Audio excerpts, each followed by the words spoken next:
તો મહારાષ્ટ્રને લઈને સવારથી જ રાજનીતિ ગરમાઈ છે। શરદ પવાર દ્વારા થોડી જ ક્ષણો પહેલા પ્રેસ કોન્ફરન્સ પૂર્ણ કરવામાં આવી છે અને હવે જે સિયાસત છે તે વધુ ને વધુ ગરમ થઈ રહી છે, કારણ કે સવાલ સરકાર પડવા અને બચાવવા ઉપર આવી પહોંચ્યો છે। નુપુર જોડાયા છે અમારી સાથે અને નુપુર, શરદ પવારને સંકટ મોચન તરીકે પણ જોવામાં આવતા હોય છે। આ પહેલા પણ એક વખત સરકાર બનાવી એ સમયે પણ બચાવવાની પૂરેપૂરી કોશિશ કરી હતી, આ વખતે પણ એ કોશિશમાં સફળ રહેશે? એટલે આ વખતે હવે શરદ પવારની કોશિશ શું છે એના ઉપર જ દિવ્યા સૌથી તો પહેલો સવાલ એટલા માટે છે કારણ કે જ્યારે પત્રકારોએ હમણાં જ સવાલ પૂછ્યો કે શું તમે જો સરકાર પડી જાય છે તો ગઠબંધન ભારતીય જનતા પાર્ટી સાથે કરી શકો છો, ન જવાબ હામાં આપ્યો ન જવાબ નામાં આપ્યો, સેન્સિબલ સવાલ તો કરો, બસ આવું બોલી અને શરદ પવાર એ સવાલમાંથી ગળકી ગયા, છટકી ગયા। પણ અત્યારે પરિસ્થિતિ ખરાબ છે મહાઆઘાડી વિકાસ સરકારની, કારણ કે અત્યારે 25થી વધારે રૂમો લા મેરિડિયન હોટલ ડુમ્મસની સુરતની છે એમાં બુક કરવામાં આવ્યા છે એવી સૂત્રો તરફથી માહિતી મળી રહી છે। 11 ધારાસભ્યો તૂટ્યા છે, 11 ધારાસભ્યો નારાજ છે, 25 નારાજ છે, 36 નારાજ છે, આવી વાતો સામે આવી રહી છે। પણ જો આ ધારાસભ્યો નારાજ સંખ્યા આટલી મોટી હોય તો સ્વાભાવિક રીતે મહારાષ્ટ્રની ચાલુ સરકાર, આ ગઠબંધન અત્યારે માઇનોરિટીમાં આવી જાય છે, લઘુમતીમાં આવી જાય છે, એમનો બહુમત ખોઈ દે છે। વાત તો એવી પણ સામે આવી છે કે કોંગ્રેસના પણ 10 ધારાસભ્યો સાથે ભારતીય જનતા પાર્ટીની વાતચીત ચાલુ છે, એટલે હવે શિંદે શું કરે છે એ જોવાનું છે। બીજી તરફ આ બધું જ આખું મૂળ ચિત્ર જે દેખાઈ રહ્યું છે એના ચિત્રકાર CR પાટીલને વર્ણવવામાં આવી રહ્યા છે, પણ CR પાટીલની પાછળ પણ કોઈ મોટું ચિત્ર, કોઈ મોટો ચહેરો આખી ગેમ રમતો હોય એવું દેખાય છે અને કદાચ એ શરદ પવાર હોઈ શકે એવી પણ અટકળો અત્યારે ચાલી રહી છે। મહારાષ્ટ્રની જો સરકાર પડે છે, શરદ પવાર હંમેશા જે પ્રભા છે એની સાથે રહ્યા છે, સરકારોની સાથે ગઠબંધનમાં હંમેશા રહ્યા છે, પછી એ કોઈ પણ સરકાર હોય પોતાનો ફાયદો હંમેશા તે જોતા આવ્યા છે અને ફાયદા માટે કેટલીક શરતો પણ તેમણે મૂકી હોવાની ચર્ચા છે। હવે જોવાનું એ છે દિવ્યા કે આગામી સમયમાં શિવસેના કેવી રીતે પોતાની સરકાર બચાવે છે, કારણ કે શરદ પવારે ચોખ્ખું કીધું છે કે જો એનસીપીનો જે સવાલ છે એ માત્ર ને માત્ર નાયબ મુખ્યમંત્રી પદનો છે, મુખ્યમંત્રી પદ જો શિંદેને જોઈતું હોય તો શિવસેના આના માટે વિચારે। હવે જોવાનું એ છે કે આ ગઠબંધન આટલા સમય ચાલ્યું એ મોટી વાત છે, હવે આગળ કેવી રીતે ક્યાં શું ચાલે છે એ સમય જવાબ આપશે એનો। ચોક્કસ નુપુર, અને જે રીતે નુપુરે કહ્યું કે એનસીપી અને શરદ પવાર પ્રવાહની સાથે સાથે જાય છે, પણ અત્યાર સુધીમાં એવું પણ ક્યારેય બન્યું નથી કે વડાપ્રધાન નરેન્દ્ર મોદી સાથે તેમણે કોઈ પ્રકારની પરિસ્થિતિ ખરાબ કરી હોય, એમણે મળ્યા પણ હોવાની અનેક ચર્ચાઓ સામે આવી હતી। ખેર, આ બધા વચ્ચે મહારાષ્ટ્રની જે રાજનીતિ ગરમ થઈ છે એમાં સૌથી મહત્વનો જે વિષય છે, સૌથી મહત્વ ચર્ચામાં રહ્યું છે તો એ ગુજરાત છે, કારણ કે ગુજરાત તેનું કેન્દ્રબિંદુ છે અને હવે ભાજપના પણ અનેક ધારાસભ્યોને ગુજરાતમાં લાવવામાં આવી શકે તે પ્રકારની પણ સમાચારો છે તે સામે આવી રહ્યા છે। શું છે આ સમગ્ર મામલે વધુ વિગતો જાણીશું મનીષ પાસેથી। જી દિવ્યા, કારણ કે શિવસેનાને પણ એ વાતનો ભય છે કે ક્યાંક પોતાના ધારાસભ્યો જે છે એ તૂટી રહ્યા છે તો સામે સામે કાઉન્ટર કરવા માટે ભારતીય જનતા પાર્ટીના ધારાસભ્યોને ઉઠાવવા એ પ્રકારની રણનીતિ પણ ક્યાંક ચાલી રહી છે અને ભાજપ જે છે એ આ વસ્તુને ભાળી ગયું છે। એટલે ભારતીય જનતા પાર્ટી પોતાના 105 ધારાસભ્યો છે મહારાષ્ટ્રમાં એમને લઈને ગુજરાત આવી શકે, કારણ કે ગુજરાત એકદમ સેફ જગ્યા છે ભારતીય જનતા પાર્ટી માટે। સાણંદ પાસેના કોઈ રિસોર્ટ્સમાં ભારતીય જનતા પાર્ટી પોતાના ધારાસભ્યોને રાખે તેવી પણ વાત સામે આવી રહી છે અને સૌથી મોટી વાત એ છે કે જે કોઈ ઉદ્યોગપતિ છે જે ભારતીય જનતા પાર્ટીના સૌથી નજીકના છે એમનું આ ફાર્મ હાઉસ છે, ત્યાં એમને રાખવામાં આવશે અને અહીંથી જ ગુજરાતની ધરતીથી જ મહારાષ્ટ્રની રાજનીતિની નવી પટકથા જે છે તે લખાવા જઈ રહી છે। અને સૌથી મોટી વાત એ છે કે દેવેન્દ્ર ફડણવીસ પણ આ ધારાસભ્યોની સાથે ગુજરાત આવી રહ્યા છે।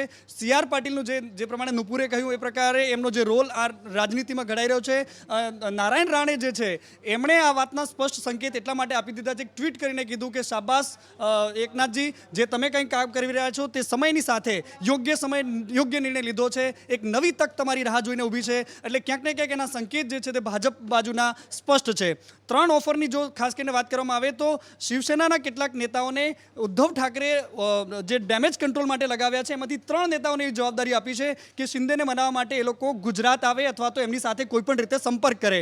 પરંતુ આ બધાની વચ્ચે એવી પણ વાત સામે આવી છે કે શિંદેના બેડા દ્વારા શિવસેના સુધી એક મેસેજ પહોંચાડવાનો પ્રયાસ કર્યો છે, જેમાં 3 શરતો રાખી છે। એમાં સૌથી પહેલી શરત એ છે કે તમે મહાવિકાસ આઘાડી ગઠબંધનમાંથી છૂટા પડી જાઓ।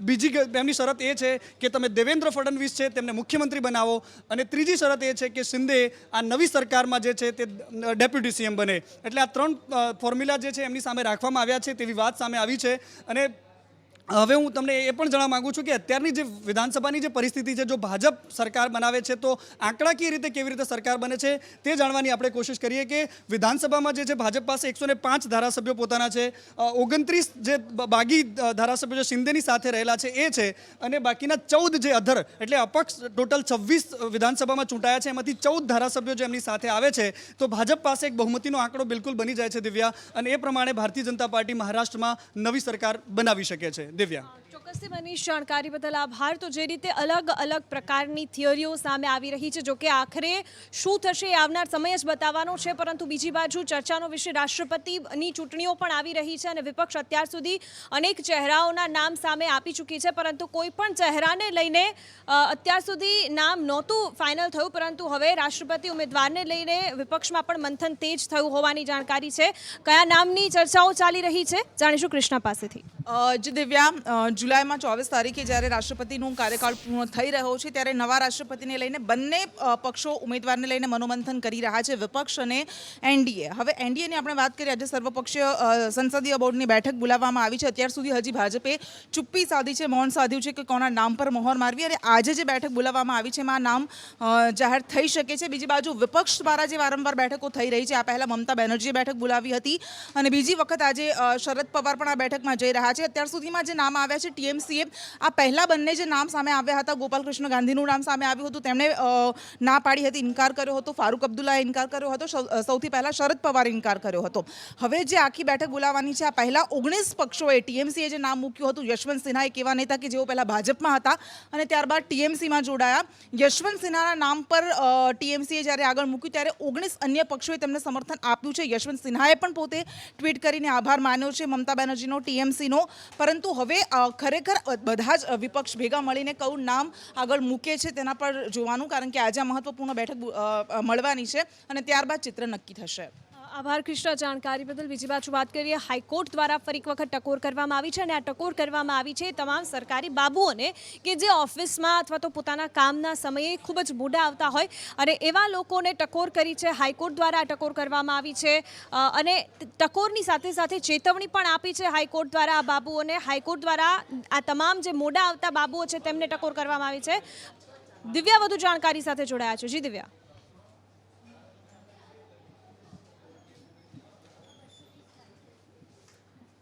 તો હાઈકોર્ટ ગુજરાત સરકારને ફરી એક વખત તાકીદ કરી છે એ તમામ એવા અધિકારીઓ, એવા બાબુઓ કે જે મોડા આવે છે, અધિકારીઓ મોડા આવશે તો સેવા કોણ કરશે તે પ્રકારે હાઈકોર્ટ દ્વારા ટકોર કરવામાં આવી છે. મોડા અધિકારીઓ જે આવે છે તેમની ઉપર કાર્યવાહી કરવામાં આવે તે પ્રકારે પણ હાઈકોર્ટ દ્વારા ટકોર કરી છે. અને હાઈકોર્ટ દ્વારા જ્યારે આ ટકોર કરવામાં આવી છે, અને આ કોઈ પહેલી વારની વાત નથી, અનેક વખત જ્યારે સરકારી કચેરીઓમાં હાજર થઈએ છીએ ત્યારે આ પ્રકારની સમસ્યાઓ સામાન્ય હોય છે.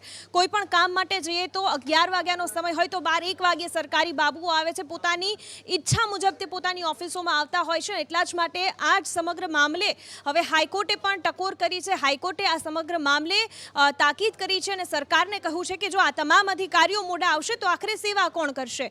દિવ્યા જોડાયા છે વધુ જાણકારી સાથે. જી દિવ્યા.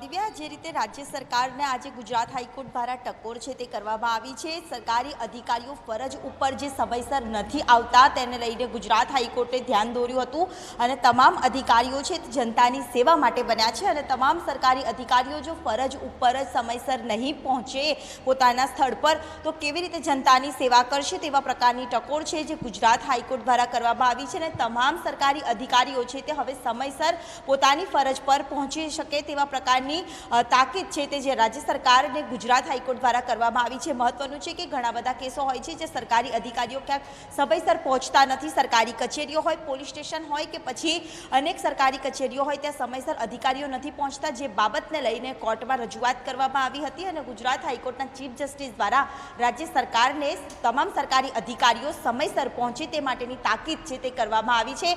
રાજ્યના તમામ સરકારી ખાતાઓમાં આ ટકોર છે તે લાગુ પડે છે. જી જી જાણકારી બદલ આપનો આભાર દિવ્યા. અત્યારે મહત્વપૂર્ણ સમાચાર સામે આવી રહ્યા છે. મહારાષ્ટ્રની જે પરિસ્થિતિ છે, રાજકીય પરિસ્થિતિ, રાજકીય ઉથલપાથલ, તે વચ્ચે આ મહત્વપૂર્ણ સમાચાર. મહારાષ્ટ્રના ભાજપના જે તમામ ધારાસભ્યો છે તેઓને સુરત લાવવામાં આવ્યા છે. મહારાષ્ટ્રના જલગાંવના જામોદના એમએલએ છે તેઓ પણ સુરત પહોંચ્યા છે. ભાજપના એમએલએ ડોક્ટર સંજય કુલથે સુરતની હોટલમાં પહોંચ્યા હોવાની જાણકારી. અને હવે જે રીતે એક બાજુ શિવસેનાના જે તમામ ધારાસભ્યો, અપક્ષના ધારાસભ્યો સાથે સુરતમાં એક હોટલમાં રોકાયા છે, સંપર્ક વિહોણા થઈ ગયા છે, તેમની સાથે કોઈ સંપર્ક નથી થઈ શકતો. અને તે જ વચ્ચે હવે ભાજપના પણ કોઈ પણ ધારાસભ્ય ન તૂટે તે માટે તેમને ગુજરાત લાવવામાં આવી રહ્યા છે. અને આવી જ રીતે ગુજરાત છે તે આ સમગ્ર મહારાષ્ટ્રની જે રાજનીતિ ઉકળેલી છે તેનું કેન્દ્રબિંદુ બની રહ્યું છે અને આગળ પણ બની રહેશે એવું લાગી રહ્યું છે. આઝમ જોડાયા છે વધુ જાણકારી સાથે. આઝમ, મહારાષ્ટ્રના ભાજપના ધારાસભ્યો પણ સુરત પહોંચ્યા.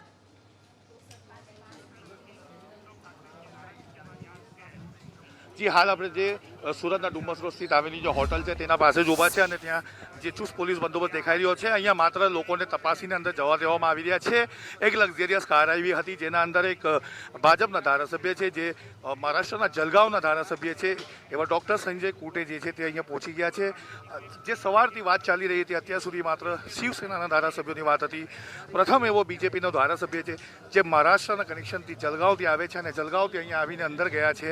એટલે વ્યવહારિક છે કે જે આખું રાજકારણ ચાલી રહ્યું છે એ મહારાષ્ટ્રનું જે ગુજરાતમાં ચાલી રહ્યું છે અને જે રીતે ચુસ્ત પોલીસ બંદોબસ્ત અહીંયા મૂકવામાં આવ્યો છે.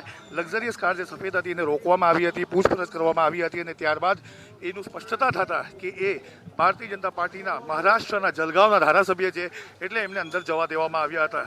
યાદ અપાવી દઉં કે ગુજરાત પ્રદેશ પ્રમુખ CR પાટીલ ખુદ જલગાંવના રહેવાસી હોવાનું પણ સામે આવી રહ્યું છે અને ભાજપના જે ધારાસભ્ય છે જે હાલ અંદર ગયા છે ડૉક્ટર સંજય ખૂટે એ પણ જલગાંવથી આવ્યા છે. જી આઝમ, જાણકારી બદલ આપનો આભાર. અગ્નિપથને લઈને દેશભરમાં સતત વિરોધ વધી રહ્યો છે અને આ જ વિરોધને ખાળવા માટેનો એક પ્રયાસ હરિયાણા સરકાર દ્વારા કરવામાં આવ્યો છે. હરિયાણા સરકાર દ્વારા એક ગેરંટી આપવામાં આવી છે કે અગ્નિપથ યોજનામાં અગ્નિવીર જે હશે તેઓ જ્યારે નિવૃત્ત થશે ત્યારે તેમને નોકરી આપવામાં આવશે. તે પ્રકારની જાહેરાત કરવામાં આવી છે. યોગ દિવસની ઉજવણી દરમિયાન જ આ જાહેરાત કરવામાં આવી. हरियाणा के अंदर जो नौकरियां देते हैं, हम भी 10 प्रकार के उनके टेस्ट लेते हैं, ट्रेनिंग कराते हैं, सब कराते हैं. हमको ये ध्यान में आया कि इतनी बड़ी संख्या तो है नहीं जो वापस आएगी. हर साल आज से 4 साल के बाद पहली भर्ती इस साल होगी तो 4 साल के बाद उसमें से यानी 75% जो लोग वापस आएंगे उनको हरियाणा सरकार की नौकरियों में यानी उनको खपाना, उनको लेना, उनको सुरक्षित नौकरी देना ये बहुत कठिन नहीं है. तो मैं आज घोषणा करता हूं कि जो लोग चाहेंगे हरियाणा सरकार की नौकरी में आने के लिए उन सबको गारंटेड नौकरी दी जाएगी, कोई खाली नहीं रहेगा. इसकी हम गारंटी लेते हैं. ग्रुप C की नौकरी में जो भी किसी कैडर में भर्ती होना चाहे भर्ती हो जाए और नहीं तो हमारी पुलिस की नौकरी ऐसी है गारंटीड उसको जरूर मिलेगी. તો આજે વિશ્વ યોગ દિવસ છે અને ન માત્ર દેશમાં પરંતુ વિશ્વભરમાં આજે યોગ દિવસની ઉજવણી કરવામાં આવી હતી. 192 જેટલા દેશમાં અલગ અલગ રીતે અલગ અલગ વિસ્તારોમાં યોગની ઉજવણી થઈ છે. તો ભારતમાં પણ અઢળક જગ્યાઓ પર આ પ્રકારે યોગની જે છે ઉજવણી કરવામાં આવી છે. કયા વિસ્તારમાં, કયા રાજ્યમાં કેવી ઉજવણી થઈ જાણીશું મયુર સોની પાસેથી. જી મયુર. દિવસે આંતરરાષ્ટ્રીય યોગ દિવસ નિમિત્તે શરૂઆત વડાપ્રધાન નરેન્દ્ર મોદીની સાથે થઈ છે. મૈસૂર ખાતે એક સાથે 15,000 લોકોની સાથે વડાપ્રધાન નરેન્દ્ર મોદીએ યોગ કર્યો હતો. દેશભરમાં 75,000 કરતાં વધુ જગ્યાએ યોગનું આયોજન થયું હતું જ્યાં લાખો લોકો યોગની અંદર જોડાયા હતા.